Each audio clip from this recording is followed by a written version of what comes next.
How to know if someone is online on Google Meet. Hey everybody, welcome back to the channel. In today's tutorial, I'm going to be showing you guys if you can know if someone is online on Google Meet. But before we get started, don't forget to leave a like down below and subscribe to the channel. Now let us jump right in. The very first thing you're going to have to do is open up your Google Meet app on your phone and make sure that you're logged into your account. And once you are logged in, you will be landed on your home page. Now from here, what you're going to do is go ahead and tap on this new option and then click a new meeting.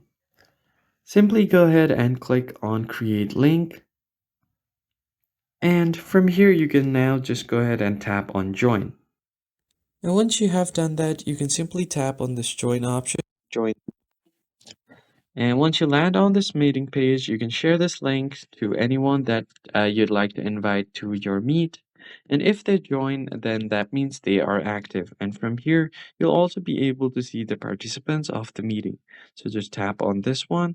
And if someone has joined the meeting, you will be able to see the number of people that are in the meeting. They are probably active while the meeting is going on.